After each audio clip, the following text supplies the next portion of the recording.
প্রদায়। কারণ আমি আগে বলছি যে কি, যে যখন নরোত্তম দাস ঠাকুর যখন ছিলেন, তার 200 বছর, প্রায় 200 বছর পরে বিশ্বনাথ চক্রবর্তী ঠাকুর আসে। মাঝখানে যে গ্যাপ ছিল, সেই সময়ে অনেক অপসম্প্রদায় সেখানে ছিল, মহাপ্রভুর সময় ছিল। তারা তারা কিন্তু পুরোপুরি ভাবে বিলুপ্ত হয়নি। তারা আবার সেই অপসম্প্রদায় গুলো ছিল। তো বিশ্বনাথ চক্রবর্তী ঠাকুর সেই অপসম্প্রদায় আর হচ্ছে তাদের যে বিভ্রান্ত মতবাদ, সেগুলোকে তিনি খণ্ডন করেন। তারপরে এরপরে শুদ্ধ গৌড়ীয় বৈষ্ণব মতকে তিনি প্রতিষ্ঠা করেন। অপসম্প্রদায় এবং তাদের যে বিভ্রান্ত মতবাদ গুলো খণ্ডন করে শুদ্ধ গৌড়ীয় বৈষ্ণব মতকে তিনি রক্ষা করেন। তো এটা এটা বিশেষ ভূমিকা তিনি রেখেছিলেন। তারপর আহ এরপরে ছিল বলদেব বিদ্যাভূষণ সহ পরবর্তী আচার্যগণ তাকে গৌড়ীয় বৈষ্ণব তত্ত্বের প্রামাণ্য স্তম্ভ হিসেবে স্বীকার করেছেন। বলদেব বিদ্যাভূষণ মনে হয় তার ওই বিশ্বনাথ চক্রবর্তী ঠাকুরের পরে আসে মনে হয়। ভগবদ গীতা দেখলে আপনারা বুঝতে পারবেন। তো এই সমস্ত আচার্যগণ বিশ্বনাথ চক্রবর্তী ঠাকুরকে কি কি উপাধি দিয়েছেন? গৌড়ীয় বৈষ্ণব তত্ত্বের প্রামাণ্য স্তম্ভ স্তম্ভ হিসাবে ওনাকে স্বীকার করেছেন। তো এরকম মহান একজন আচার্য। তো তিনি অপকট হয়েছিলেন 1708 খ্রিস্টাব্দে, বৃন্দাবনে তিনি অপকট হন। তো আমরা সংক্ষিপ্ত আকারে ছিল বিশ্বনাথ চক্রবর্তী ঠাকুরের তার জীবন মহিমা আমরা শ্রবণ করলাম। আমরা এখন আহ, ধারাবাহিকভাবে আমরা আলোচনায় যাচ্ছি মাধুর্য কাদম্বিনী গ্রন্থে।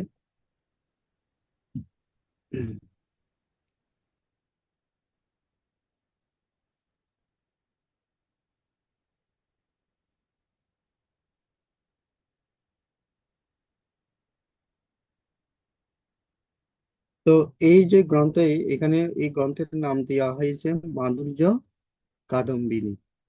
মাধুর্য আমাদের, আমরা ভক্তি রসের 5টি মুখ্য রস সম্বন্ধে আমরা শুনেছি: শান্ত রস, দাস্য রস, সিক্ত রস, বাৎসল্য রস, মাধুর্য রস অর্থাৎ মধুর রস। তো সেই যে মধুর রস, এটা হচ্ছে সেই মাধুর্য। মাধুর্য, মধুর, হ্যাঁ, মাধুর্য।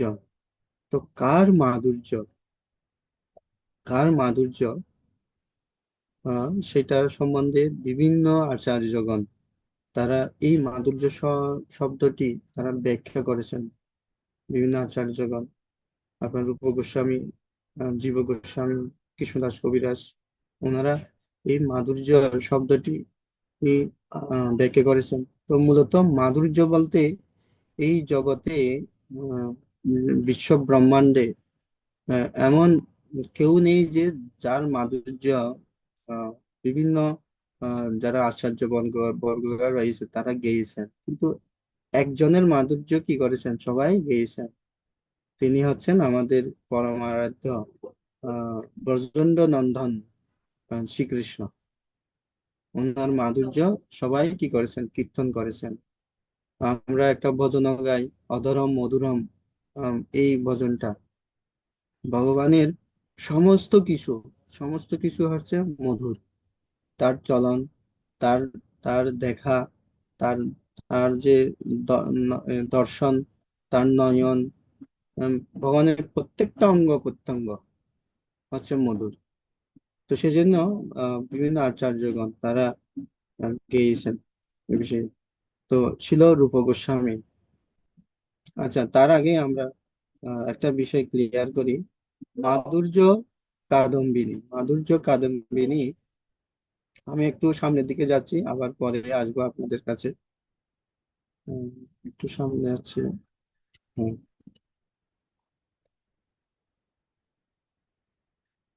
এই যে মেঘ, হ্যাঁ, বর্ষণ, মাধুর্য কাদম্বিনী, কাদম্বিনী শব্দের অর্থ হচ্ছে মেঘ। কাদম্বিনীকে বলা হয় মেঘ। তো এই এই মেঘটা কিসের মেঘ? বলা হচ্ছে মাধুর্যের মেঘ। সাধারণত মেঘ থেকে কি হয়? বৃষ্টি হয়। আমরা সবাই জানি সেটা, মেঘ থেকে বৃষ্টি হয়। মেঘ থেকে বৃষ্টি হয়। আহ, কিন্তু এই মাধুর্য কাদম্বিনী থেকে কি কি হবে? সেখান থেকেও বৃষ্টি হবে, যেহেতু এটা কাদম্বিনী মেঘ। তো কি বৃষ্টি হবে? তো এখান থেকে বৃষ্টি হবে অমৃতের বৃষ্টি। এখানে এখানে কিন্তু সাধারণ বৃষ্টি হবে না। এখানে কিসের বৃষ্টি হবে? অমৃতের বৃষ্টি। অমৃতের বৃষ্টি হবে। হ্যাঁ।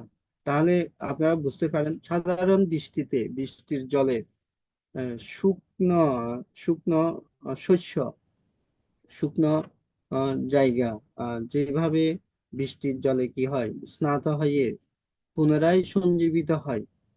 শুকনো শস্য পুনরায় অঙ্কুরোদ্গীত হয় সাধারণ বৃষ্টির জলে।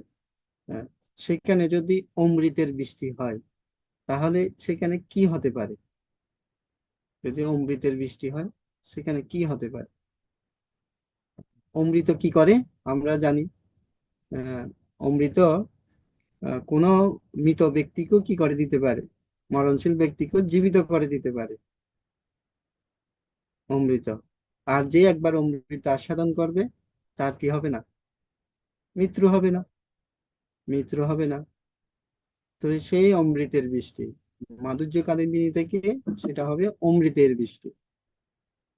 হ্যাঁ।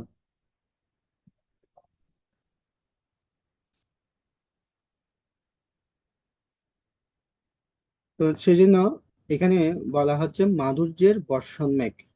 এই মাধুর্যের যে বর্ষণ মেঘ, আহ, মাধুর্য কাদম্বিনী, তো শিল রূপ গোস্বামী তিনি সেই মাধুর্য শব্দটা ব্যাখ্যা করেছেন, মাধুর্য বা মিষ্টতা কে এইভাবে সংজ্ঞায়িত করেছেন: শ্রীহরির সকল লীলা ও অঙ্গভঙ্গির অন্তর্নিহিত চিরন্তন সৌন্দর্য ও আকর্ষণই মাধুর্য।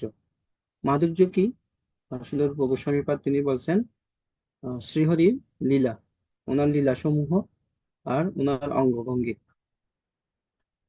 অঙ্গভঙ্গি আর লীলার যে অন্তর্নিহিত চিরন্তন সৌন্দর্য।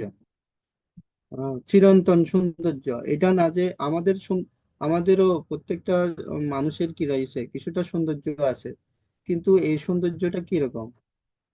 যৌবন অবস্থায় তার সৌন্দর্যটা বিশেষভাবে প্রকাশিত হয়, বাল্য অবস্থায় থাকে। কিন্তু যখন সে বৃদ্ধ হয়ে যায়, তখন সে সৌন্দর্যটা কি হয়ে যায়? ম্লান হয়ে যায়, কমতে শুরু করে। কেউ পছন্দ করে না তখন, বৃদ্ধ অবস্থায়। কিন্তু ভগবানের সৌন্দর্য চিরন্তন সৌন্দর্য এবং আকর্ষণীয়। আকর্ষণীয় আকর্ষণীয় যে শুধু মানুষ, শুধু যে গোপীরা আকর্ষিত হয়েছে সেটা না, বৃন্দাবনের লতা গুল্ম গুলা পর্যন্ত, পাখি পর্যন্ত ভগবানের এই লীলা, তার অঙ্গভঙ্গি, তার এই সৌন্দর্যে আকর্ষিত হয়েছিল। তো শিল রূপ গোস্বামী পাদ তিনি উজ্জ্বল নীলমণি গ্রন্থে তিনি এই ব্যাখ্যাটা প্রদান করেছেন। হরে কৃষ্ণ। তাহলে জগবন্ধু প্রভু, আহ, হ্যাঁ হ্যাঁ আর প্রভু, হরে কাউকে, কৃষ্ণ। হ্যাঁ, এখন আর কাউকে প্রবেশ করতে না দিলে ভালো হয়। হ্যাঁ। আচ্ছা আচ্ছা প্রভু, আমাদের ঠিক আছে। অলরেডি কতজন হয়েছে? কতজন হয়েছে? 27 জন। 7-8 জন, ঠিক আছে। আর কাউকে প্রবেশ করতে দিয়েন না, অনেকে বের হচ্ছে, আবার অনেকে ঢুকতেছে। আচ্ছা প্রভু, ঠিক আছে। তারপর এরপরে ছিল জীব গোস্বামী পাদ, তিনি বলেছেন তার মাহাত্ম্য হলো তার অতুলনীয়, অসীম ও স্বাভাবিক প্রভূত, আর তার মাধুর্য হলো তার সর্বমোহিনী ও স্বাভাবিক রূপ, লীলা, গুণাবলী ইত্যাদি। তো এই ঐশ্বর্য বা ঐশ্বর্য গুলো কি? তার মাহাত্ম্যটা কি? মাহাত্ম্য হচ্ছে অতুলনীয় মাহাত্ম্য, অসীম ও স্বাভাবিক যে প্রভুত্ব, ভগবানের যে প্রভুত্ব করার যে অভিমান, সেটা আমাদের সমস্ত জীবের মধ্যে রয়েছে। যেহেতু ভগবানের কাছে রয়েছে, সেটা আমাদের সমস্ত জীবের মধ্যে রয়েছে। কিন্তু ভগবানের প্রভুত্ব করাটা এটা স্বাভাবিক, এটা সাজে ভগবানের প্রভুত্ব করা। কারণ তিনি জগতের সবার প্রভু। ভগবদ গীতাতে আপনার দশম অধ্যায় 8 নম্বর শ্লোকে সেটা বর্ণনা করা হয়েছে। তো তিনি সবার প্রভু। তার মাহাত্ম্য, এটা হচ্ছে ভগবানের প্রভুত্বের মাহাত্ম্য, অতুলনীয়, অসীম। কিন্তু তার মাধুর্যটা কি? এখানে বলছেন জীব গোস্বামী, সর্বমোহিনী স্বাভাবিক রূপ, লীলা, গুণাবলী, এগুলো হচ্ছে ওনার মাধুর্য। আর এগুলো সবাইকে কি করবে? আকর্ষণ করে। সাধারণত আমরা দেখি যে কোনো একজন মানুষের, আহ, সে তিনি পুরুষ হোক আর স্ত্রী হোক, যে হোক না কেন, তার বিশেষ একটা গুণ যদি থাকে, বিশেষ গুণ থাকে, সেটার প্রতি সবাই কি হয়? আকর্ষিত হয়। তো ভগবানের সমস্ত গুণগুলো হচ্ছে যে বিশেষ, 100%। সেই জন্য সবাই ওনার প্রতি কি হয়? আকর্ষিত হয়। তো লঘু তুলসী ভাষ্য ছিল জীব গোস্বামী পাদ, তিনি এই ব্যাখ্যাটা দিয়েছেন। তারপর এরপরে রয়েছেন কৃষ্ণদাস কবিরাজ গোস্বামী। তিনি বলছেন কি, মাধুর্য হলো পরম পরমার্থ সত্যের সত্তা বা প্রাণ স্বরূপ। হ্যাঁ, পরম পরমার্থ। হ্যাঁ, পরমার্থ, পরম পরম পরমার্থ, পরম পরম পরম পরমার্থ রয়েছে। হ্যাঁ, 4 প্রকার পরমার্থ রয়েছে। সেগুলো কি? ধর্ম, অর্থ, কাম, মোক্ষ, এগুলোকে পরমার্থ বলা হয়। কিন্তু পরম পরমার্থ কি? ভগবানের মাধুর্যকে আ- আ- প্রতি আকৃষ্ট হওয়া, এটা হচ্ছে পরম পরমার্থ। আর এটা হচ্ছে প্রাণ স্বরূপ, ভগবানের রূপের দ্বারা কি হয়ে যাওয়া, ভগবানের রূপে অবগাহন করা, ভগবানের রূপের সৌন্দর্যে অবগাহন করা, এটা হচ্ছে প্রাণ স্বরূপ, পরমার্থ সত্যের শাশ্বত। যেটা শ্রীচৈতন্য চৈতামৃতে মধ্যলীলাতে ছিল কৃষ্ণদাস কবিরাজ গোস্বামী তিনি এটা বর্ণনা করেছেন। তারপরে এরপরে রয়েছে স্বর গোস্বামীগণ, ওনারা ব্যাখ্যা করছেন, মাধুর্যের 4টি বিশেষ প্রকার নির্ধারণ করেছেন। 4টি বিশেষ মাধুর্য দ্বারা ওনারা কি করেছেন? ভগবানের অনেকগুলা গুণ রয়েছে, তার মধ্যে 4টি বিশেষভাবে ওনারা সিলেকশন করেছেন। সেগুলো কি? আমরা অনেকে জানি, সেটা হচ্ছে কি, প্রথম হচ্ছে লীলা মাধুর্য, লীলার মাধুর্য এবং লীলা মধুর ভগবানের। তারপর রয়েছে বেণু মাধুর্য, ভগবানের লীলা, ভগবানের লীলা, আহ, রুক্মিণী দেবী ভগবানের লীলা শ্রবণ করে ভগবানের প্রতি আসক্ত হয়েছে। হ্যাঁ, তো সেই রকম আরো অনেকেই ভগবানের লীলা স্মরণ করে, তারা কি হয়? আহ, তার লীলার প্রতি আসক্ত হয়। তারপর বেণু মাধুর্য, ভগবানের বাঁশির সুর, ভগবানের বাঁশির সুর, ভগবানের বাঁশি কিন্তু 3 রকমের। আহ, বলা হচ্ছে মুরলী, তারপর হচ্ছে বেণু, আর হচ্ছে বাঁশি, 3টা রয়েছে। এক একটা আহ এক একটা বাঁশির কিন্তু এক এক ধরনের সুর ভগবান কিন্তু বিভিন্ন ক্যাটাগরি জীবের জন্য তিনি বাজাতেন, যখন যেটা প্রয়োজন হতো। তো ভগবানের এই যে বেণু মাধুর্য, আহ, এমন কে এমন কেউ নেই যে ভগবানের এই বাঁশির সুরের প্রতি কি হয়? আসক্ত হয় না।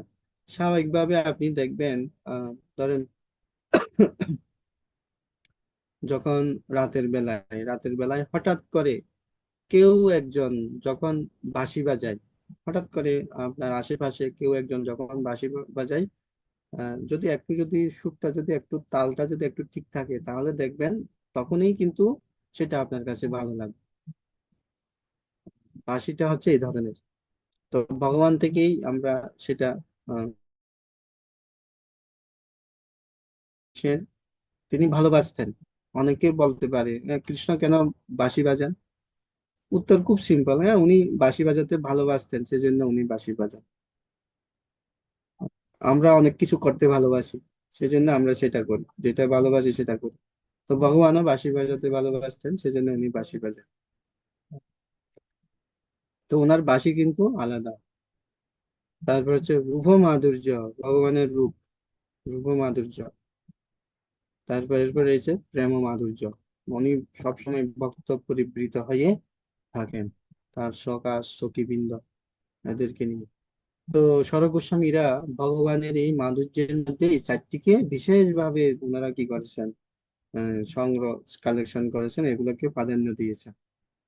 চারটি বিশেষ, যেগুলা অন্য অন্য অবতারদের কাছে পাওয়া যায় না, দেখা যায় না, ভগবানের অন্য অবতারদের দেখা যায় না, কিন্তু ভগবান শ্রীকৃষ্ণের কাছে এই চারটা মাধুর্য বিশেষভাবে দেখা যায়। আচ্ছা। তারপরে এরপরে মাধুর্যের সংজ্ঞা প্রদান করেছেন, মাধুর্য সংজ্ঞা প্রদান করেছেন।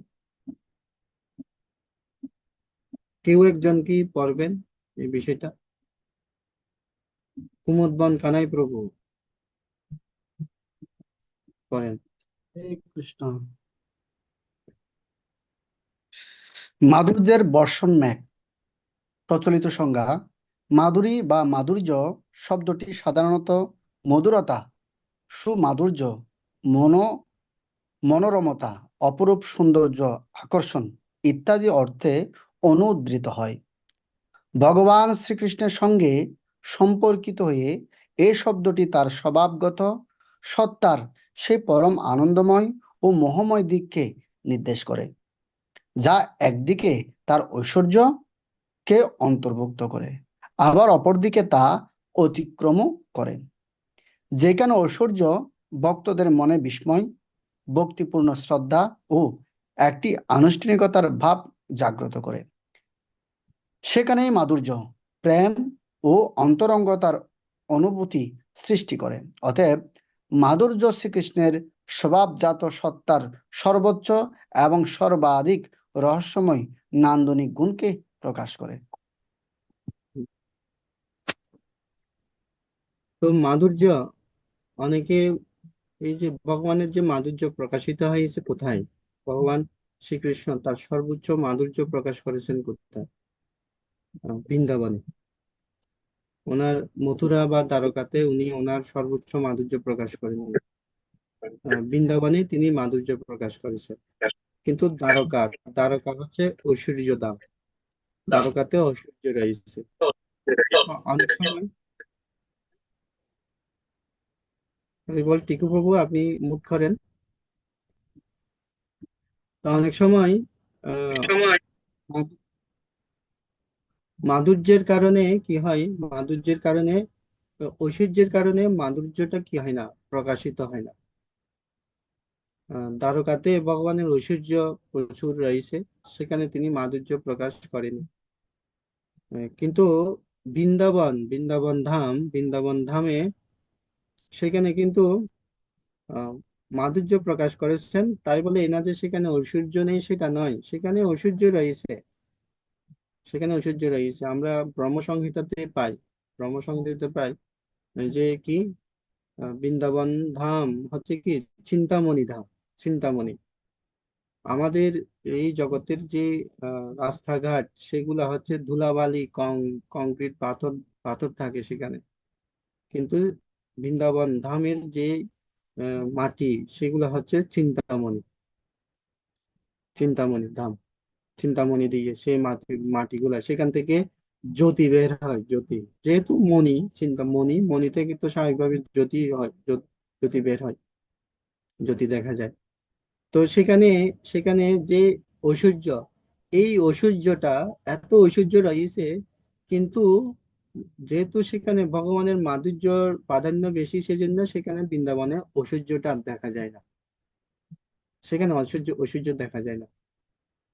তো অনেকে, আমরা একটা জগন্নাথের একটা লীলা রয়েছে, লীলাতে যেখানে আহ, লক্ষ্মী দেবীও ভগবানের সে, সেই বৃন্দাবন ধাম, বৃন্দাবন গোকুলে যেন প্রবেশ করতে চেয়েছিলেন, কিন্তু ওনাকে কি করা হয়নি, অনুমতি দেওয়া হয়নি। কারণ লক্ষ্মী দেবী হচ্ছে ঐশ্বর্যের প্রতীক। সেজন্য উনি মাধুর্য উপলব্ধি করতে পারবে না, সেজন্য ওনাকে ওনাকে প্রবেশ করার সুযোগ দেওয়া হয়নি। তো সেজন্য আহ, মাধুর্য, এটা হচ্ছে ভগবান শ্রীকৃষ্ণের স্বভাবজাত, এটা ওনার স্বভাবজাত, ভগবানের মাধুর্যটা। তো বৃন্দাবনে সেজন্য ঐশ্বর্য দ্বারা মাধুর্য কখনো কি হয়নি, আহ আহ, ম্লান হয়নি, বরঞ্চ মাধুর্যের কারণে ঐশ্বর্য কি হয়ে গিয়েছে, ম্লান হয়ে গেছে। কিন্তু অন্যান্য জায়গাতে মাধুর্যটা তেমন ছিল না বিধায় সেখানে ঐশ্বর্যটা প্রকাশিত হয়েছে। সেজন্য আমাদের যারা আচার্যগণ তারা বলছেন যে আরাধ্য ভগবান ব্রজসুতনায় তদ্ধাম বৃন্দাবন। আমাদের আরাধ্য হচ্ছে যিনি বৃন্দাবনে ভগবান রয়েছেন, উনি হচ্ছেন আমাদের আরাধ্য, যিনি বৃন্দাবনে থাকেন। তো এখানে সেই মাধুর্যের সংজ্ঞা বর্ণনা করেছে। আরেকজন পড়ুন।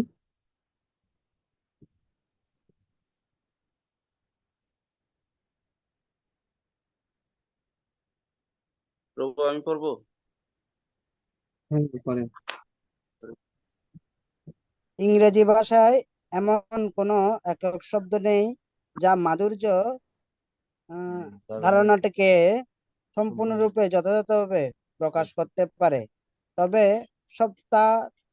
শব্দাত্মিক দৃষ্টিকোণ থেকে বলতে গেলে শব্দটি এসেছে থেকে, যার অর্থ মধুর, আর মধুর একটি মোহময় বা নেশাজনক গুণ রয়েছে বলে বলা হয়। এইভাবে ইংরেজি শব্দ এসেছে আহ নাতিত নাতিত শব্দ অর্থাৎ মধু, এবং অর্থাৎ প্রবাহীন হাওয়া থেকে। এর দ্বারা এমন কিছু বোঝা যায় যার প্রবাহ সমশ্রীন ও সমৃদ্ধ, অথবা যার এক ধরনের মোহময় মধুরতা পূর্ণতার ভরা। অতএব শব্দাত্মিক অর্থের বিচারে শব্দটি মাধুর্য এর অর্থে সবচেয়ে নিকটবর্তী। হরে কৃষ্ণ। তো এটা ইংরেজি ভাষ্য অনুসারে মাধুর্য শব্দটার আহ, অর্থ প্রকাশ করা হচ্ছে। তো এখানে বর্ণনা করা হচ্ছে যে তাই শব্দতাত্ত্বিক অনুসারে দৃষ্টিকোণ থেকে যদি বলা হয় যে মাধুর্য শব্দটি মধু থেকে এটা আছে। তো সাধারণত মধু কি রকম, মধু হচ্ছে অতিরিক্ত, কেউ যদি মধু গ্রহণ করে তাহলে সে তার নেশাগ্রস্ত হবে। সে অতিরিক্ত যখন কেউ মধু খাবে তখন সে নেশাগ্রস্ত হবে, কারণ মধুর একটা বৈশিষ্ট্য রয়েছে, সেটা কি করবে, মোহময় এবং নেশা জাতীয়, তার প্রচুর ঘুম আসবে, আলস্য আসবে মধু খেলে। তো তো যেহেতু আহ, এই যে মধুর যে ফ্লু মানে হচ্ছে কি, তার যে হাওয়া হাওয়া সেটা সেইটা থেকে এই মাধুর্য মাধুর্য শব্দটা আছে। ল্যাটিন শব্দ হচ্ছে মেন। তো এখানে বোঝানো হচ্ছে কি যে প্রবাহটা কিরকম, প্রবাহটা কিন্তু যেরকম বাতাসের ফ্লো কি করে, বাতাসের প্রবাহ কি করে, সবকিছুকে উড়িয়ে নিয়ে যায়, সবকিছুকে উড়িয়ে নিয়ে যাবে। তারপর জলের প্রবাহ কি করবে, সবকিছুকে ডুবিয়ে দেবে, ভাসিয়ে দেবে। এক একটার প্রবাহ কিন্তু এক এক ধরনের। হ্যাঁ, কিন্তু এই যে মাধুর্যের যে প্রবাহ, মধুর যে প্রবাহ, এটা কিরকম, এটা মনে করা হচ্ছে কি মসৃণ ও সমৃদ্ধ, মসৃণ এবং সমৃদ্ধ, যেটা যার প্রবাহের মধ্যে কি রয়েছে, মহাময় মধুরতায় পরিপূর্ণ। মানে যে যে ব্যক্তি এই মাধুর্যের ফ্লোতে অবগাহন করবে বা ভাসবে, সে কি হবে, পূর্ণরূপে মহাময় মধুরতার কি হয়ে যাবে, সে পূর্ণ হয়ে যাবে। হ্যাঁ, তার প্রবাহে পূর্ণ হয়ে যাবে সে। তো এটা এই ইংরেজি ভাষ্যের দ্বারা এই মাধুর্য শব্দটাকে বোঝানো হয়েছে, বিশেষ করে মধু শব্দটা দিয়ে বোঝানো হচ্ছে।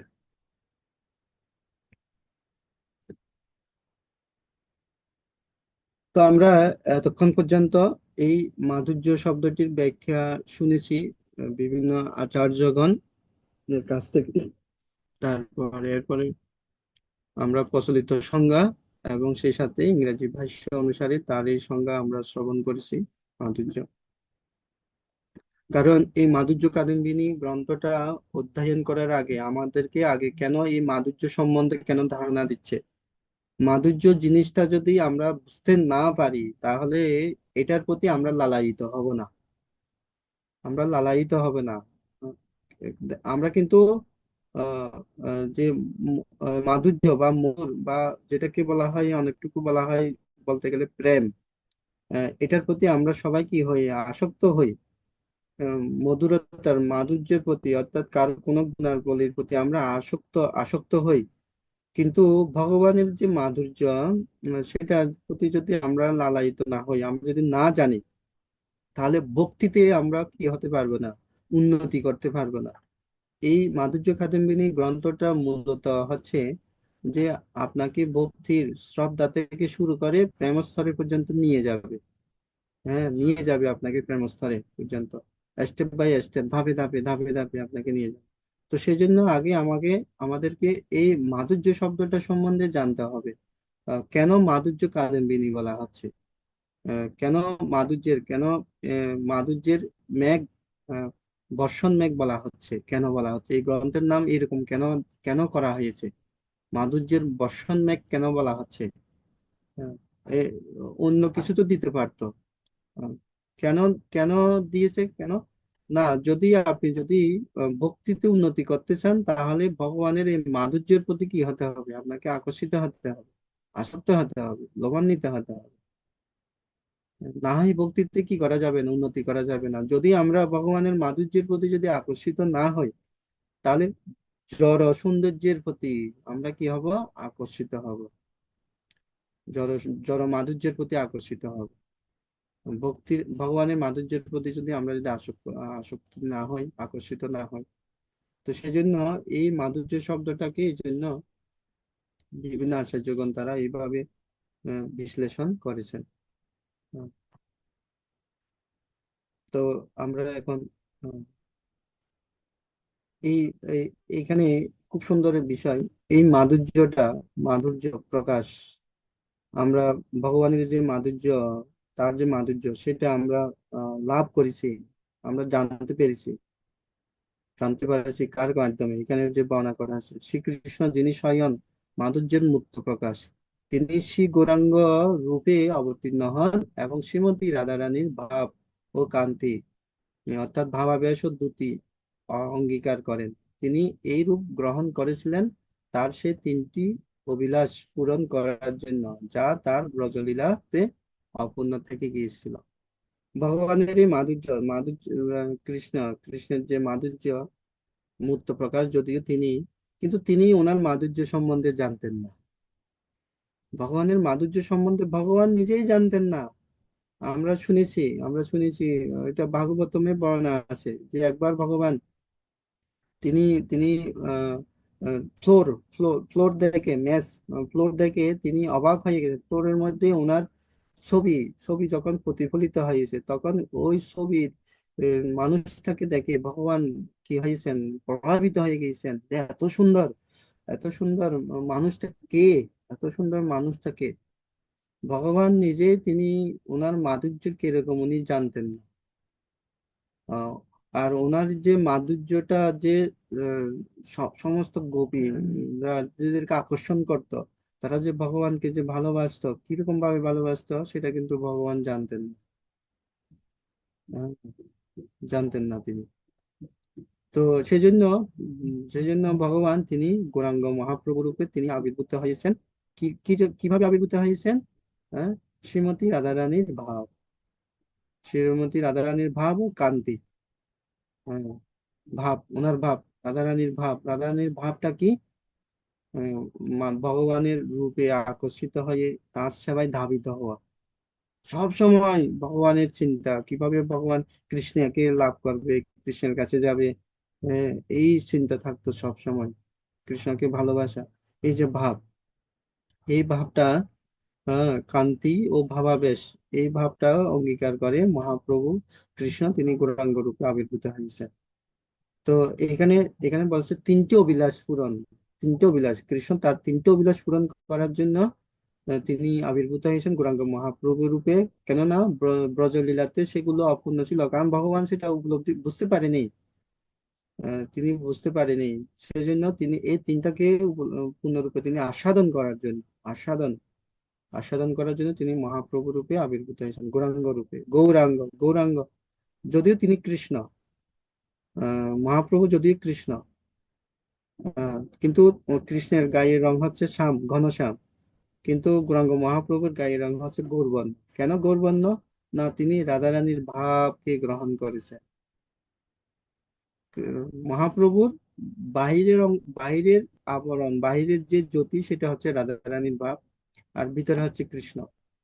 তো রাধারানী কি করে, সব সময় কৃষ্ণের চিন্তা করতো, কৃষ্ণের চিন্তায় তিনি ধাবিত হচ্ছেন কৃষ্ণকে ধরার জন্য, স্পর্শ করার জন্য, যেটা মহাপ্রভুর ক্ষেত্রে দেখা গিয়েছে। তো তিনটা কি বিষয় আমরা এখানে প্রথমে রয়েছে শ্রীমতী রাধারানী কিভাবে তাকে ভালোবাসেন তা উপলব্ধি করার জন্য। আহ, কিভাবে ভালোবাসেন, যেরকম আমরা শুনেছি যে যখন কৃষ্ণ তিনি বৃন্দাবন ছেড়ে যখন মথুরাতে যান, তারপরে এরপরে তো দ্বারকায় চলে যান, প্রায় 100 বছর। 100 বছর শ্রীমতী রাধারানী কৃষ্ণ বিরহে বৃন্দাবনে থেকে গিয়েছিলেন। তো এই যে বিরহ, তার যে ভগবানের প্রতি তার যে ভালোবাসা, এটা উপলব্ধি করার জন্য।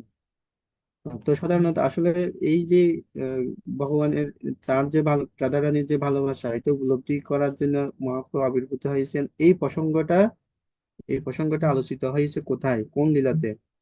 যখন ভগবান তিনি দ্বারকাতে ছিলেন তার মহিষীদের সাথে। বিশেষ করে রুক্মিণী দেবী হচ্ছে ভগবানের 16,108 জনের মধ্যে প্রধান 8 জনের মধ্যে প্রথম জন হচ্ছেন রুক্মিণী দেবী। তো একদিন ভগবান শ্রীকৃষ্ণ রুক্মিণী দেবী কথোপকথন, ওনারা কথা বলতেছেন। তো কথা বলতে বলতে এক ফাঁকে রুক্মিণী দেবী ভগবানকে বলতেছেন, প্রভু আপনি তো সব জানেন, এই বিশ্ব ব্রহ্মাণ্ডে কোথায় কি হচ্ছে, কে কি করছে, হ্যাঁ, কখন কি হবে, অতীত বর্তমান ভবিষ্যৎ সব আপনি জানেন। আপনি সব জানেন, ব্রহ্মা কি করছেন, শিব কি করছে, হ্যাঁ, কে কি করছে সব আপনি জানেন। কিন্তু আপনি একটা জিনিস জানেন না, আপনি একটা জিনিস জানেন না। তখন কৃষ্ণ অবাক হয়ে গেছে, কি বলো, বিশ্ব ব্রহ্মাণ্ডের সবকিছু আমি জানি, আবার আমি একটা জিনিস জানি না? তো কে জানে? তো কে জানে? তখন রুক্মিণী দেবী বলছেন, হ্যাঁ, 2 জন মাত্র জানে। 2 জন। কে? এক হচ্ছে আমি, আর হচ্ছে শ্রীমতী রাধারানী। এই 2 জনই জানে। তো সেই বিষয়টা কি?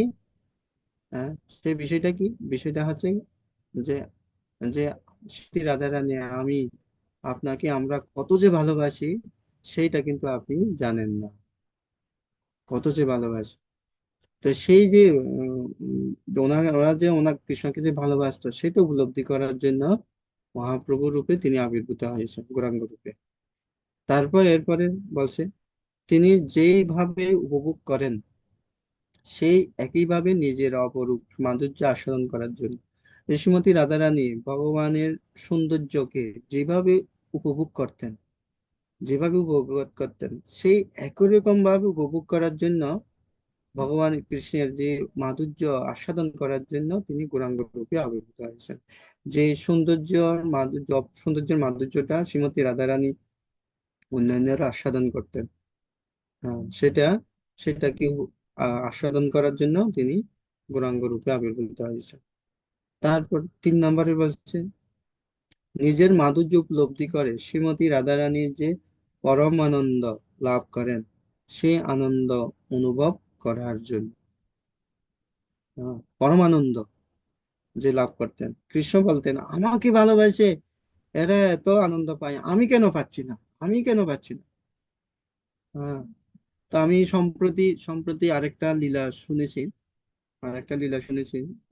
সেটা হচ্ছে কি, একবার নন্দ মহারাজ, কৃষ্ণ যখন ছোট ছিল, নন্দ মহারাজ কৃষ্ণকে কোলে নিয়ে নন্দ মহারাজ দান করতেছিলেন, কৃষ্ণের হাত দিয়ে কৃষ্ণের হাত দিয়ে দান করতেছিলেন। হ্যাঁ। তো সেখানে শ্রীমতী রাধারানী ছিল পাশে। তো অনেকে লাইন ধরেছে দান নেওয়ার জন্য।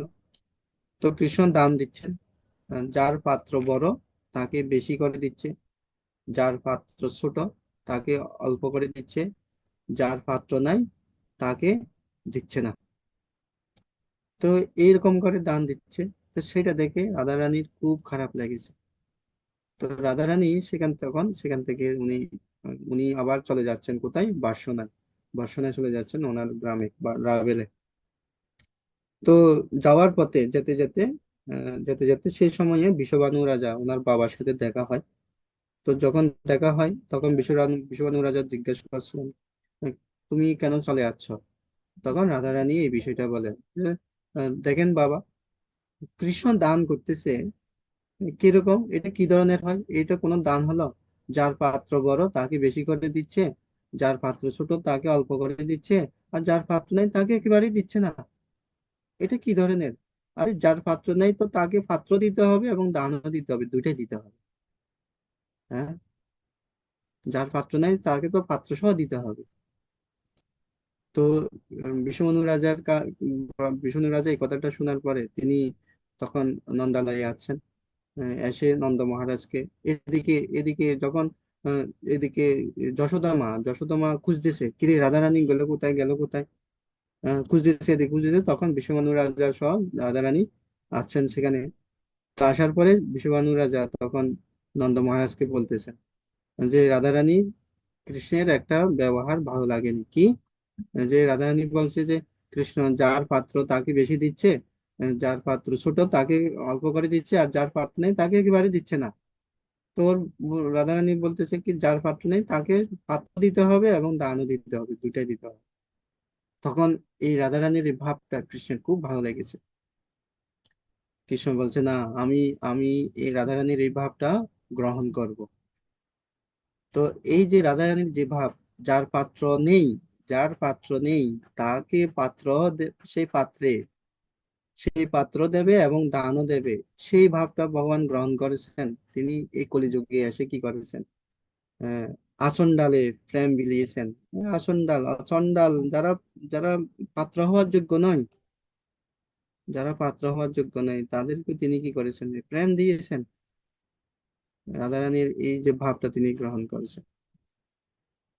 তাহলে আমরা জানতে পারছি যে ভগবানের এই মাধুর্য বোঝার জন্য, কৃষ্ণের এই স্বয়ং তার মাধুর্য বোঝার জন্য তিনি আবার মহাপ্রভু রূপে তিনি আবির্ভূত হয়েছেন।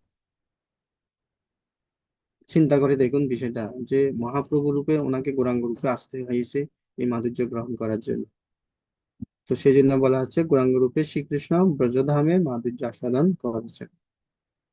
আপনারা দেখবেন আমাদের পুণ্ডরিক ধামে সেবিত বিগ্রহ কি আছে, শ্রী বাসুবানর বিমুরারি গৌর সুন্দর। আচ্ছা, আপনারা কি কখনো এটা চিন্তা করেন?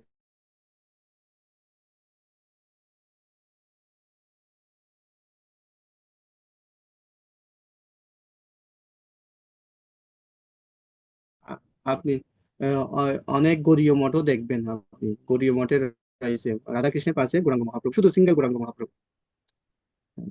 কেউ কি বলতে পারবেন হ্যাঁ, তো আমি কেন? যতটুকু উপলব্ধি করেছি, হরে কৃষ্ণ, তো হ্যাঁ, আমরা গোবাষ্টকে গাই যে মাধুর্য লীলা গুণরূপ নাম নাম, ভগবানের যে অপ্রাকৃত মাধুর্য লীলা স্বয়ং ভগবান গৌরাঙ্গ মহাপ্রভু কি করেছে, প্রকাশ করেছে। সেজন্য মহাপ্রভুর বিগ্রহ সেখানে সেবা সেবা পাচ্ছে। যেহেতু আমরা প্রত্যেকটা জিনিস আগে আরতি দেওয়ার সময় মহাপ্রভুকে কি করি, মস্তকে তিনবার দেখাই।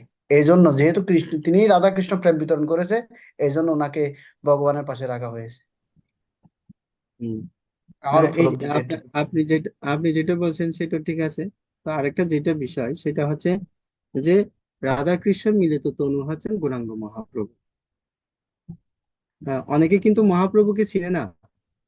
আমাদের বর্তমান কলিযুগে মহাপ্রভু যে ভগবান সেটা ওরা মানতে চায় না, কেউ কেউ মানতে চায় না।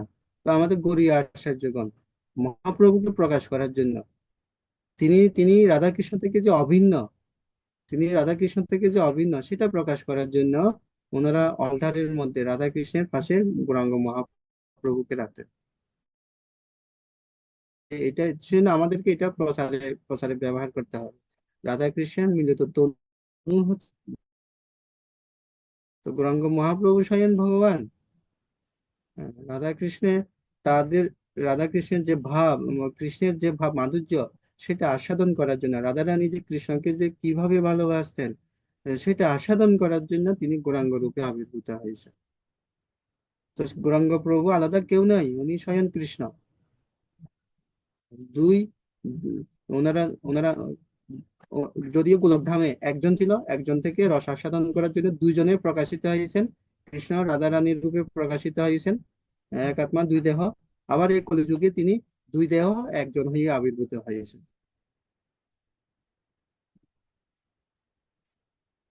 তো এই যে মাধুর্য আমরা যতটুকু আচার্যদের কাছ থেকে পেয়েছি, আমরা জানতে পারছি সেটা মহাপ্রভু আহ এই যে ওনার যে মাধুর্য, তো মহাপ্রভু তো তিনি রাধারানীর সেই মাধুর্য আস্বাদন করার জন্য তিনি আবির্ভূত হয়েছেন।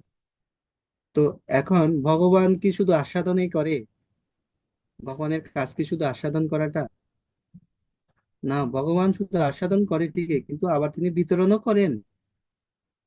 উনি নিজে আস্বাদন করেন, উনি অন্যকে দেন। মহাপ্রভুর ক্ষেত্রে আমরা সেটা দেখতে পাই। গৌরাঙ্গ মহাপ্রভুর ক্ষেত্রে তিনি আস্বাদন করেছেন এবং তিনি আবার বিতরণ করেছেন। তো মহাপ্রভুর যে এই যে ভগবানের যে মাধুর্য আস্বাদন করা, আস্বাদন করেছেন, বিতরণ করেছেন, কি কোন মাধ্যমে তিনি এই ভগবানের এই মাধুর্যটা, ভগবানের যে প্রেমটা বিতরণ করেছেন, কি পন্থা তিনি অবলম্বন করেছিলেন? হ্যাঁ, কেউ বলতে পারবে? কেউ বলবেন?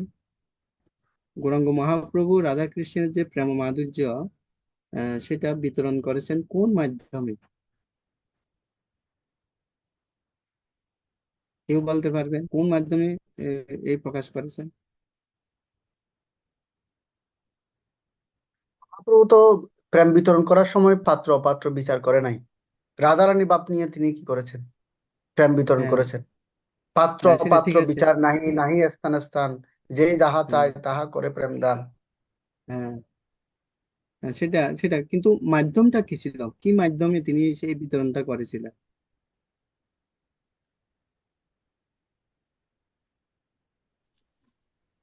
প্রভু, নাম মাধ্যম।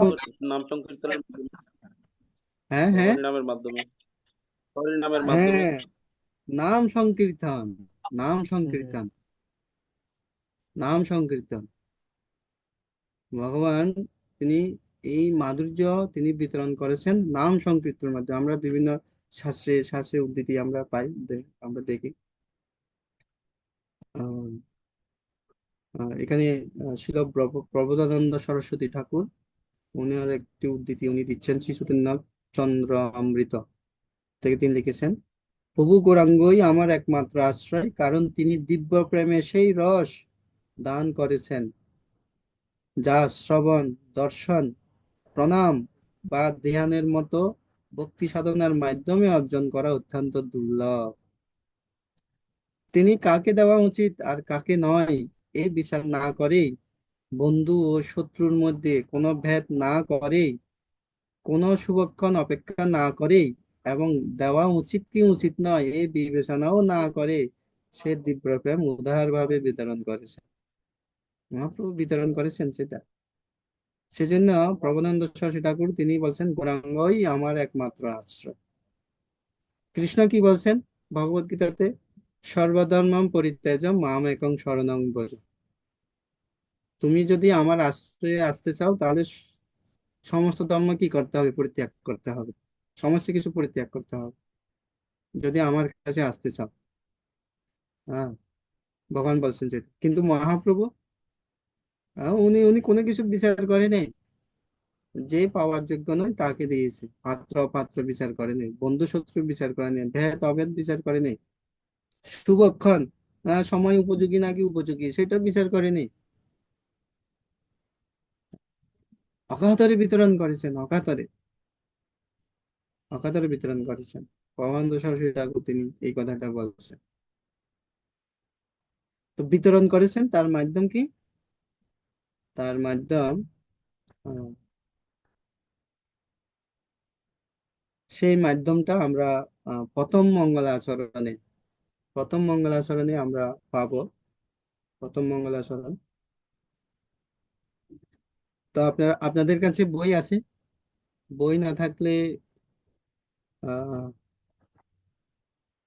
আপনারা দেখবেন এখানে স্লাইডের মধ্যে আমি দেখাচ্ছি। তবে বই সংগ্রহ করার জন্য চেষ্টা করবেন, কারণ যতটুকু আমরা আলোচনা করব সেগুলোর উপরে হয়তো কিছু প্রশ্ন থাকবে, আপনারা হোমওয়ার্ক তৈরি করবেন, বাসায় একটু পড়বেন ধারাবাহিকভাবে। কারণ শুধু ক্লাস করলে হবে না, এটা কিন্তু খুব গুরুত্বপূর্ণ। আহ, তো আমি চেষ্টা করব আপনাদেরকে গ্রুপে গ্রুপে এটার পিডিএফ ফাইল দেওয়ার জন্য। মাধুর্য কাদম্বিনী গ্রন্থের পিডিএফ ফাইল আপনাদেরকে দেওয়া হবে, কারণ এই বইটা সচরাচর পাওয়া যায় না, সচরাচর আপনারা পাবেন না বইটা। তো যা হোক, প্রথম মঙ্গলাচরণ আমরা দেখি। তো মঙ্গলাচরণের ক্ষেত্রে মঙ্গলাচরণের মঙ্গলাচরণ বিষয়টা ছিল কৃষ্ণদাস কবিরাজ, তিনি সত্যেন্দ্র চৈতামৃতে তিনি ব্যাখ্যা করেছেন। তিনি বলছেন কি, সেই মঙ্গলাচরণ হয় ত্রিবিধ প্রকাশ, বস্তু, নির্দেশ, আশীর্বাদ, নমস্কার। তো মঙ্গলাচরণের তিনটি পাঠ মঙ্গলাচরণের। সেই তিনটা পাঠ কি? বস্তু, নির্দেশ, আশীর্বাদ আর হচ্ছে নমস্কার। এটা চৈতন্য চরিতামৃতে বর্ণনা করা হয়েছে আদি লীলাতে। তো প্রথম হচ্ছে যে কি, বস্তু নির্দেশ।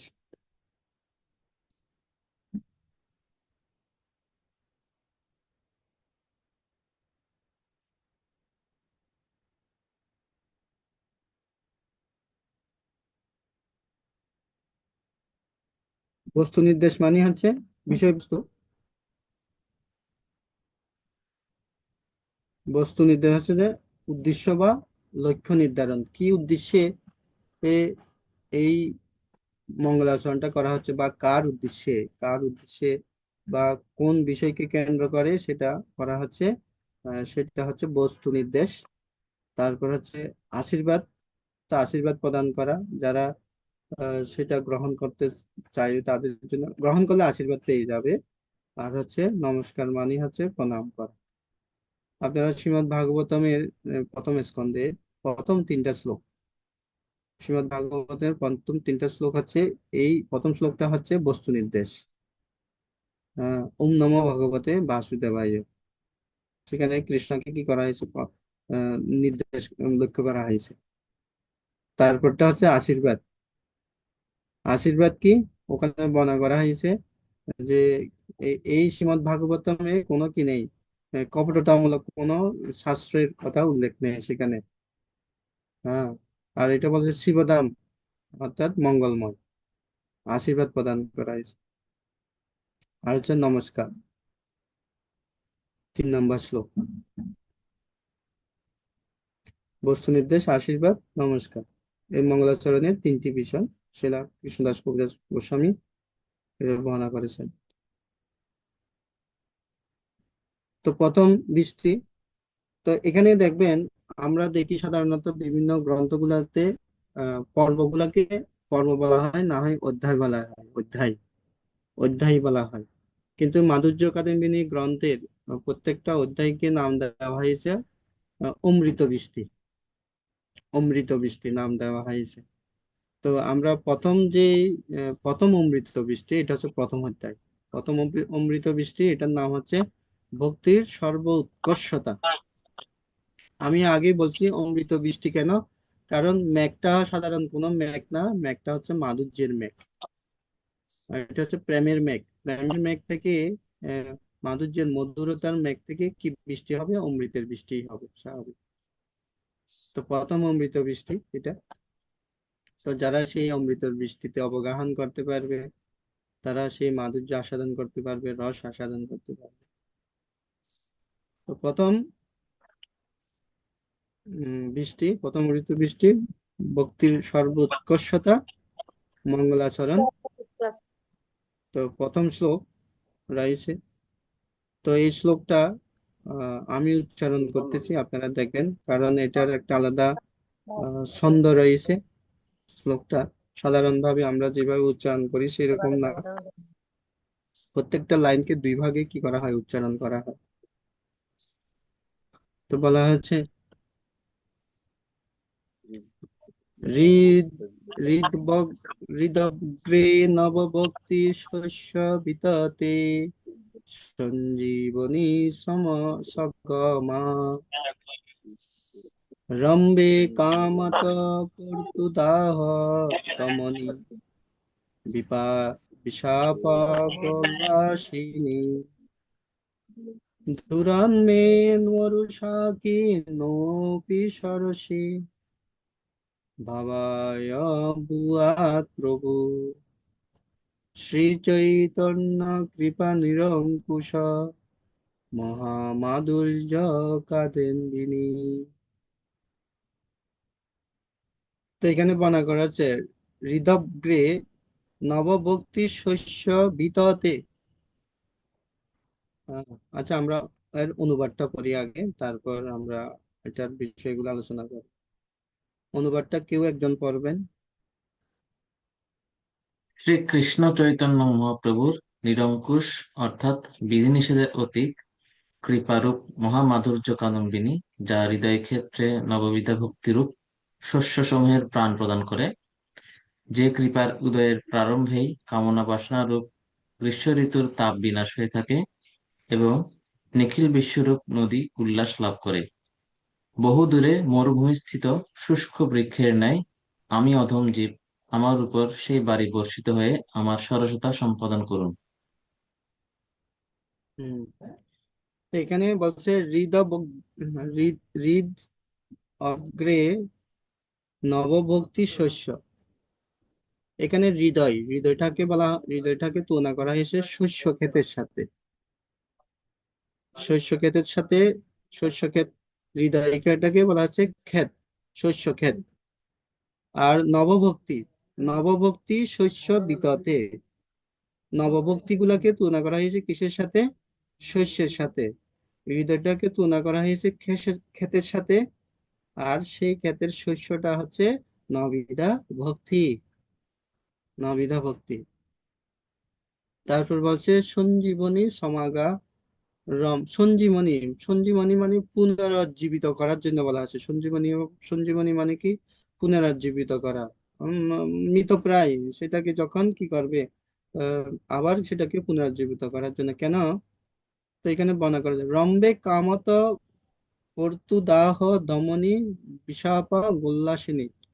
কাম মানে এই হৃদয়ের মধ্যে কাম, ক্রোধ, লোভ, মোহ, মদ, মাৎসর্য, হৃদয়ের যে কামনা বাসনা কামনা বাসনা এগুলা দাহ, পূর্ত দাহ মানে কি? পূর্ত দাহ গ্রীষ্ম ঋতুর সাথে তুলনা করা হয়েছে। গ্রীষ্ম ঋতুর প্রচন্ড তাপ, তাপটা কি? তাপটা হচ্ছে সেই কামনা বাসনা গুলা। হ্যাঁ, হ্যাঁ, তাপ, প্রচন্ড তাপে কি হচ্ছে, শস্য হৃদয়ের মধ্যে যে শস্য নবিধা ভক্তি সেটা শুকিয়ে যাচ্ছে, হ্যাঁ, শুকিয়ে গিয়েছে, সেটা শুকিয়ে গিয়েছে। এরপর বলছে দুরান্মে মরু সাকি নো অপি সরসী ভাবায়া ভুয়াত প্রভু। হ্যাঁ, যে আপনি আহ, বহু দূরে মরুভূমি স্থিত সূক্ষ্ম বৃক্ষের মতো আমি অদম জীব। মরুভূমিতে যখন মরুভূমিতে শস্যের অবস্থা কি হয়, শস্য ক্ষেতের কি অবস্থা হয়? সেখানে কিছু থাকে না, শুকিয়ে যায়। আর যখন উপর থেকে যখন এক ফোঁটা যখন জল পড়ে, বৃষ্টি কখনো যদি হয়, এক ফোঁটা কিছু জল হওয়ার সাথে সাথে সেটা কি হয়ে যায়, আহ, একদম টেনে ফেলবে। তো একটু জলে মরুভূমিতে কিছু হয় না, সাধারণ বৃষ্টি মরুভূমিতে কিচ্ছু হয় না। আহ, পড়ার সাথে সাথে কি বলবে, টেনে ফেলবে। তো এখন আমার যে এই হৃদয়টা সেই রকম মরুভূমির মতো এত শুকিয়ে রয়েছে, যে নবিধা ভক্তি গুলো কি হয়ে যাচ্ছে, একদম মৃতপ্রায় হয়ে গিয়েছে। কেন? গ্রীষ্ম ঋতুর প্রচন্ড তাপ কি, সেই কামনা বাসনা গুলা কামনা বাসনা গুলার কারণে আমার হৃদয়ে সে শস্য পুরোপুরি ভাবে শুকিয়ে মৃতপ্রায়। এখন সেখানে সে সামান্য জল দিয়ে কি হবে না, কাজ হবে না। সেজন্য কি কি লাগবে, সেজন্য প্রার্থনা করা হচ্ছে। বিষ্ণু ঠাকুর মহাপ্রভুর কাছে প্রার্থনা করছেন, প্রভু শ্রী চৈতন্য কৃপা নিরঙ্কুশ মহামাধুর্য কাদম্বিনী। যে মহামাধুর্য কাদম্বিনী, যে কি বলছে, যে আমার উপর সেই বাড়ি বর্ষিত হয় আমার সরসতা সম্পাদন করুক। মহাকাদম্বিনী, মহামাধুর্য কাদম্বিনী, সেই মাধুর্য মাধুর্য বর্ষণ মেঘ থেকে যেরকম অমৃত কি হয়, নিঃসৃত হয়, আপনার কৃপা নিরঙ্কুশ যেন আমার উপরে কি হয়, বর্ষিত হয়, আমাকে সরসতা মানে সঞ্জীবিনী প্রদান করেন, সঞ্জীবিনী প্রদান করেন। বিশ্বনাথ চক্রবর্তী ঠাকুর তিনি এইভাবে ভগবান মহাপ্রভুর কাছে তিনি প্রার্থনা করেছেন। বুঝতে পারছেন শ্লোকটা? এখানে যে বিষয়গুলা সেগুলো হচ্ছে, হৃদয়টা হচ্ছে কি, হৃদয়টা হচ্ছে শস্যক্ষেত, আর শস্যগুলো কি, নবিধা ভক্তি। তারপরে এরপরে পূর্ত দাহ, দাহ দাহ হচ্ছে কি, গ্রীষ্ম ঋতু, গ্রীষ্ম ঋতুর তাপটা কি, সেটা হচ্ছে কামনা বাসনা, রম্বে কামত, কামনা বাসনা গুলা হচ্ছে গ্রীষ্ম ঋতুর প্রচন্ড তাপ, এটা হচ্ছে কামনা বাসনা গুলা। তারপর হচ্ছে এরপরে যে আহ, এখানে যে বলা হচ্ছে নদীগুলা হচ্ছে কি, নদীগুলা হচ্ছে সেই আহ, মাধুর্য কানবিনী থেকে যেই অমৃতের বৃষ্টি হবে, অমৃত বৃষ্টি, সে বৃষ্টি প্রভাবিত হওয়ার যে ধারা, সেগুলা তুলনা করা হয়েছে। আর মরুভূমি, মরুভূমির সাথে তুলনা করা হয়েছে কিসের সাথে, যে আমার হৃদয়টা, সূক্ষ্ম হৃদয়টার সাথে। যদিও সূক্ষ্ম হৃদয়টা হচ্ছে ক্ষেত, কিন্তু ক্ষেতটা কিরকম, মরুভূমির সূক্ষ্মতার মতো, মরুভূমির সূক্ষ্মতার মতো হচ্ছে যে সেই হৃদয়টা। আহ, মরুভূমি হচ্ছে সে হৃদয়টা। আর বৃক্ষকে, বৃক্ষ হচ্ছে আমি স্বয়ং নিজেই, বৃক্ষটা হচ্ছে আমি।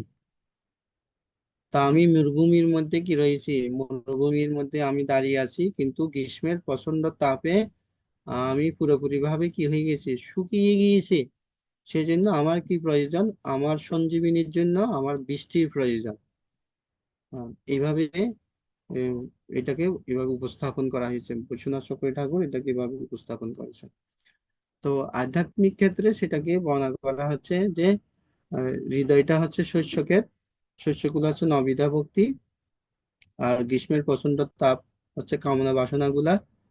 তো সেই কামনা বাসনার কারণে কি হচ্ছে, শস্য নবিধা ভক্তি পুরোপুরি ভাবে আহ শুকিয়ে যাচ্ছে। সেজন্য সেই শস্যগুলোকে পুনরায় সঞ্জীবিত করতে কি প্রয়োজন, চৈতন্য মহাপ্রভু নিরঙ্কুশ কৃপা, যেটা তিনি মহামাধুর্য কাদম্বিনী থেকে বর্ষণ করবেন।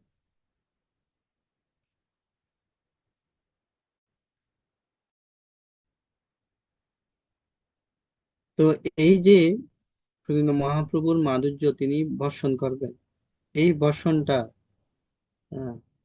তিনি কি হবে, এইখানে এই বিষয়টাকে ভালো উপস্থাপন করা হচ্ছে, যে চৈতন্য মহাপ্রভুর নিরঙ্কুশ যে কৃপারূপ মাধুর্য কাদম্বিনী বা ভক্তের হৃদয় ক্ষেত্রে নবিধা ভক্তির শস্য সমূহে প্রাণ প্রদান করবে। এটা আমাদেরকে বোঝানোর জন্য এটা বলা হচ্ছে, মহাপ্রভুর কৃপা ছাড়া, নিরঙ্কুশ কৃপা ছাড়া কখনো আমরা নবিধা ভক্তি বা ভক্তি জীবনে আমরা কি করতে পারবো না, উন্নতি সাধন করতে পারবো না। নবিধা ভক্তি আমরা যথাযথভাবে অনুশীলন করতে আমরা পারবো না, যতক্ষণ পর্যন্ত মহাপ্রভুর কৃপা আমরা ভালোভাবে প্রাপ্ত হচ্ছি না, বা মহাপ্রভুর কৃপাটাকে আমরা অনুভব করতে পারছি না। তো মহাপ্রভু যে আমাদেরকে কৃপা করবেন বা নিরঙ্কুশ ওনার কৃপা বর্ষণ করবেন, সেটা কি, সেটা হচ্ছে নাম সংকীর্তন। নাম সংকীর্তন এখানে বলছে, নাম সংকীর্তনের মাধ্যমে নবিধা ভক্তি পরিপূর্ণতা পৌঁছে। নাম সংকীর্তনের মাধ্যমে নবিধা ভক্তির পরিপূর্ণতা আপনি প্রাপ্ত হবেন নাম সংকীর্তনের মাধ্যমে, সেটা বর্ণনা করা হচ্ছে সুধীন্দ্র চৈতামৃতে।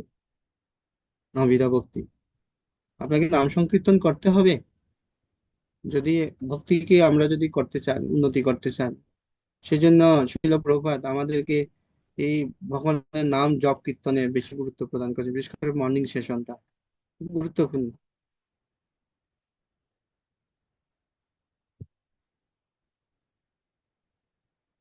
তারপর সমস্ত ভক্তিমূলক সাধনার মধ্যে নবিধা ভক্তি সর্বোত্তম, কারণ এর মধ্যে কৃষ্ণপ্রেম দান করার এবং জীবকে কৃষ্ণের কাছে নিয়ে যাওয়ার অসাধারণ শক্তি রয়েছে।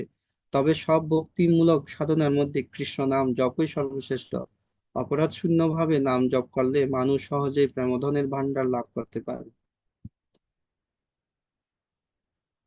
হ্যাঁ, প্রেমধনের ভান্ডার, প্রেমধনের এই ভগবানের মহা প্রেম প্রেম প্রেমধন, এটা কার ভান্ডারে রয়েছে? মহাপ্রভুর ভান্ডারে রয়েছে, মহাপ্রভুর ভান্ডারে।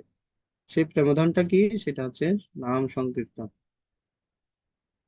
তো সেজন্য নাম সংকীর্তন যদি আমরা করি তাহলে আমাদের নবিধা ভক্তি পরিপূর্ণতা হবে। এবং শ্রীমদ্ ভাগবতে বলা হয়েছে শ্রবণম কীর্তনম বিষ্ণু স্মরণ পাদ সেবনম সনম বন্দনম দাস্য শিক্ষ আত্মনিবেদন। তো এই নবিধা ভক্তি তখনই ফলপ্রসূ হবে যখন আমরা নাম সংকীর্তনের আশ্রয় গ্রহণ করব, নাম সংকীর্তন করব আমরা।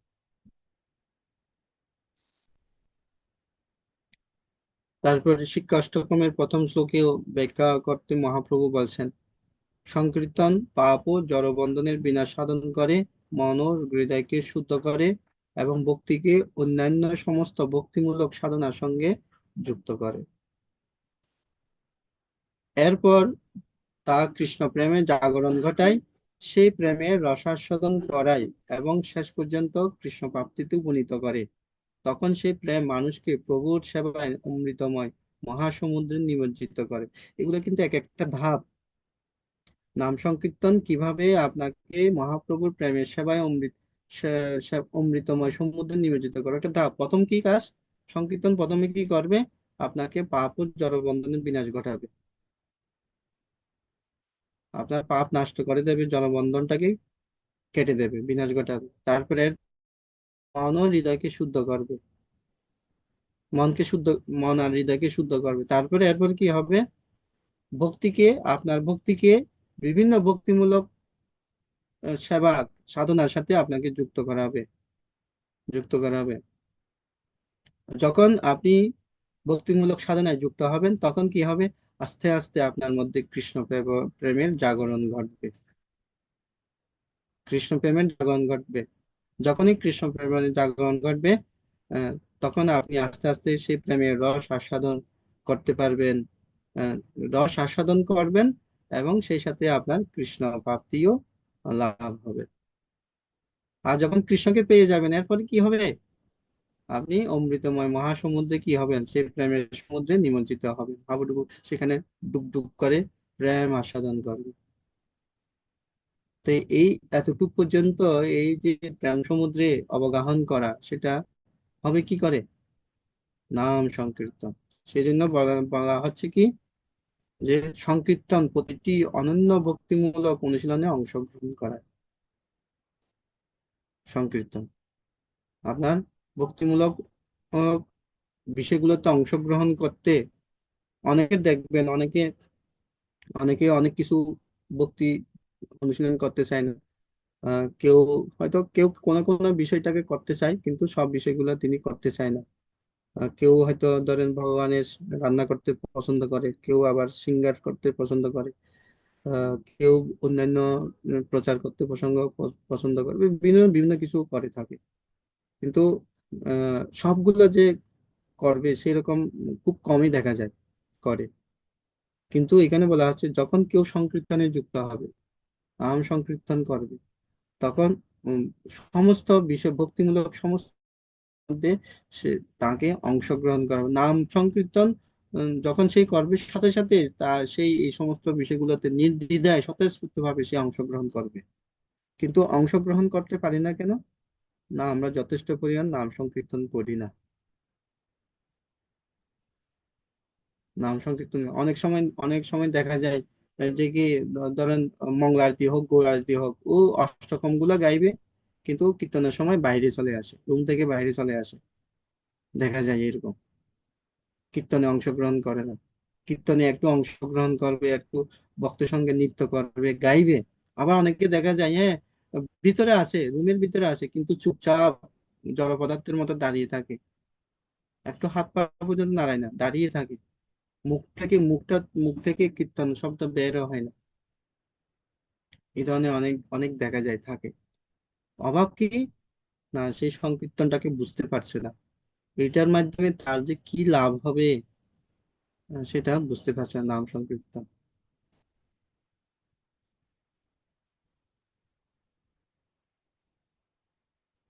কিন্তু দুঃখের বিষয় যেটা আমরা দেখি যে নাম সংকীর্তন কিন্তু আমরা করি করি না যে সেরকম না, আমরা করি।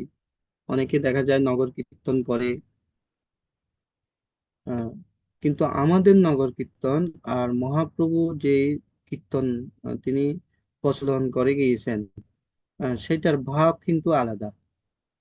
মহাপ্রভু নগর কীর্তনের ভাব আর আমাদের বর্তমান সময়ে বিশেষ করে এই বাংলাদেশের নগর কীর্তন যে দেখা যায়, এটার ভাব পুরোপুরি ভাবে আলাদা।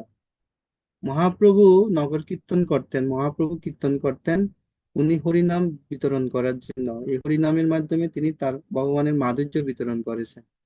কিন্তু আমরা নগর কীর্তন কি করি কি জন্য? চাল ডাল পাওয়ার জন্য।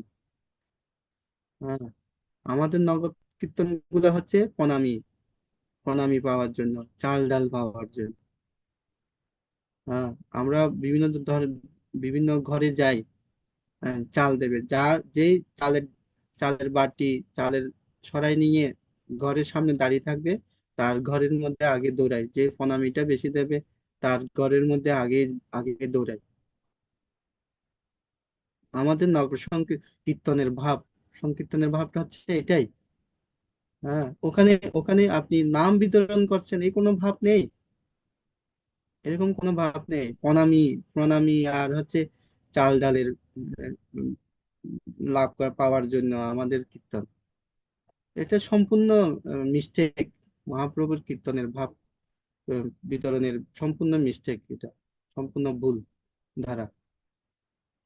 কীর্তনের উদ্দেশ্য হচ্ছে অন্যকে প্রেম বিতরণ করা। এই সেজন্য মহাপ্রভু যে মাধুর্য বিতরণ করেছেন কৃষ্ণ নামের মাধ্যমে, সেটা বিতরণ করা, এটা হচ্ছে উদ্দেশ্য মহাপ্রভুর কীর্তনে। আমরা সেটা দেখেছি, আপনারা ছবিতে দেখতে পাচ্ছেন। এখানে কারোর কাছে কিন্তু নাই যে কি চালের বস্তা বা এই এই কি বলে লাই, এই এই ধরনের কোনো কিছু কারোর কাছে নেই। কিন্তু আমরা নগর কীর্তনের ওই বের হওয়ার সময় আগে চিন্তা থাকবে, ডালাটা লাইটা কে ধরবে, আ- টাকাগুলো কে নেবে, প্রণামীগুলো কে নেবে।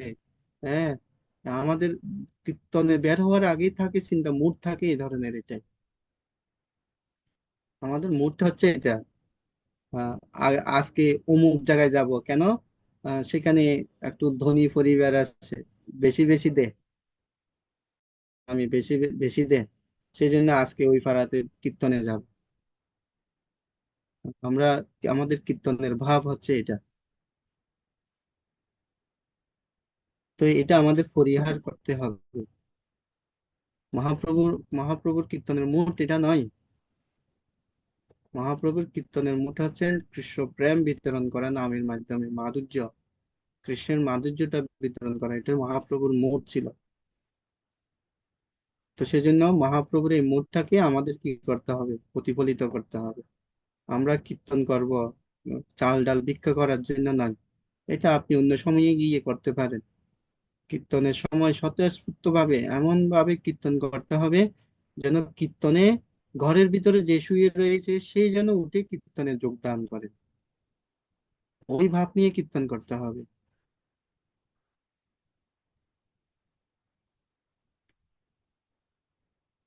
তো যদি আপনি কৃষ্ণ প্রেমের মাধুর্য পেতে চান, মাধুর্য লাভ করতে চান, ওই মুড গ্রহণ করতে হবে, মহাপ্রভুর মুডটা নাই সম্ভব না।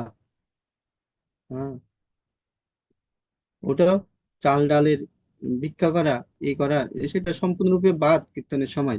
নগর কীর্তনের সময় এটা বাদ দিতে হবে। আমরা আমরা ঘরে ঘরে যাব না, আমরা ঘরের পাশ দিয়ে কীর্তন করে চলে যাব। রাস্তায় রাস্তায় কীর্তন করব ঘরের পাশ দিয়ে।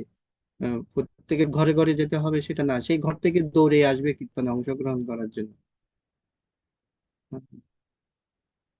সেই ভাব নিয়ে কীর্তন করতে হবে।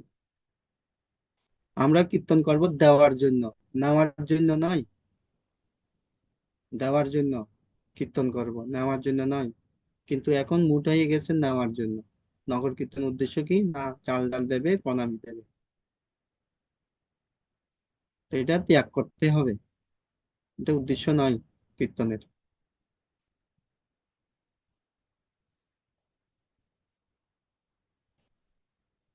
তো এখানে বলছে সাধনার পর্যায়ে কি কি লাভ হতে পারে যখন কেউ সাধনা করবে, তার যে পর্যায়ের যে লাভ। ভক্তি পরম ভক্তি পরম প্রভুর প্রত্যক্ষ অভিজ্ঞতা এবং অন্যান্য জিনিস থেকে বৈরাগ্য, এই তিনটি একই সাথে ঘটে তার জন্য যে কৃষ্ণের আশ্রয় নিয়েছে। যে কৃষ্ণ আশ্রয় নেবে তিনি এই তিনটা কি প্রাপ্ত হতে পারবে। কি প্রথম হচ্ছে ভক্তি লাভ করবে, পরম প্রভুর প্রত্যক্ষ অভিজ্ঞতা অনুভব করবে, আর অন্যান্য জিনিসের প্রতি বৈরাগ্য সে প্রাপ্ত হবে।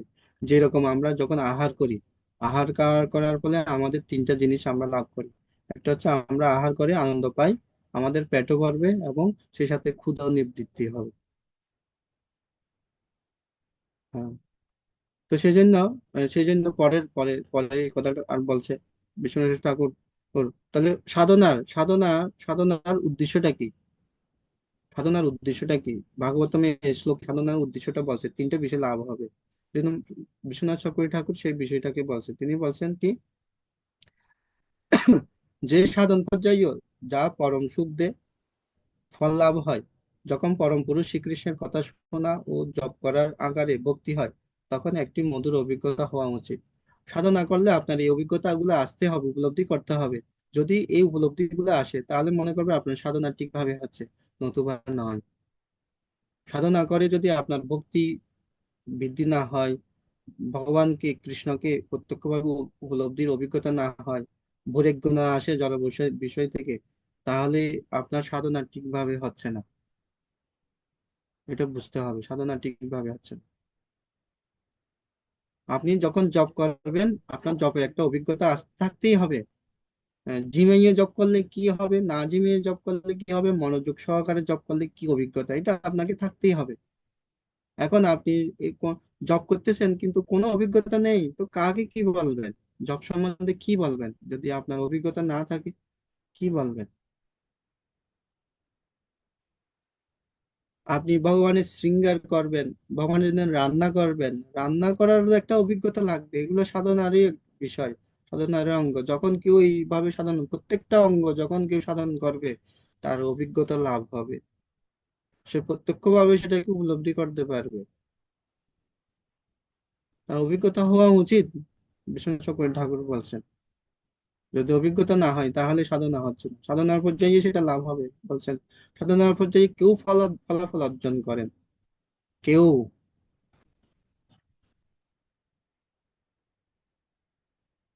তো সাধনা করার জন্য আমাদের খুব মনোযোগী হতে হবে। সাধন করার সময় আমাদের মনোযোগী হতে হবে, যেন আমরা এই বিষয়গুলো যেন অনুভব করতে পারি। যেরকম খাবার খেলে আমরা আনন্দ পাই, পেট ভরে এবং ক্ষুধা নিবৃত্তি হয়, যেরকম খেলে আমাদের এরকম অনুভব করি আমরা, ঠিক তদ্রূপ সাধনা করার সময়ও আমাদের ভক্তি, ভগবানের প্রত্যক্ষ অভিজ্ঞতা এবং বৈরাগ্য, এই তিনটাকেও আমাদেরকে কি করতে হবে, উপলব্ধি করতে হবে। অভিজ্ঞতা আমাদের থাকতে হবে এগুলার। আমরা শেষের দিকে চলে আসছি। তাহলে এই প্রথম শ্লোকের যে অনুবাদ, এটা সেই অনুবাদটা। তো এখানে নিচের যে লাইনগুলাকে হাইলাইট করা হচ্ছে সেটা হচ্ছে, এটা খুব গুরুত্বপূর্ণ, যে আমার হৃদয়টা হচ্ছে মরুভূমির সূক্ষ্ম বৃক্ষের মতো। আমি মরুভূমিতে দাঁড়িয়ে রয়েছি, যার ফলে হৃদয়ে যে ভক্তিগুলো রয়েছে সেগুলা যে গ্রীষ্মের ঋতুর যে তাপ, অর্থাৎ কামনা বাসনা দ্বারা কি হয়েছে, সেগুলা শুকিয়ে গিয়েছে। তো মহাপ্রভুর কাছে আমরা প্রার্থনা করব তিনি যেন আমাদের সেই ওনার মাধুর্য কালিন্দিনী থেকে অমৃত বর্ষণ করে যেন আমাকে কি করেন, সরসতা প্রদান করেন। তো এই মাধুর্য আমাদের কি করতে হবে, আস্বাদন করতে হবে, মহাপ্রভুর কাছে প্রার্থনা। তো আজকে আমরা এই 1 নম্বর শ্লোক আমরা আলোচনা করেছি। সময়ও শেষ। তো আগামী সপ্তাহে আমরা 2 নম্বর শ্লোক থেকে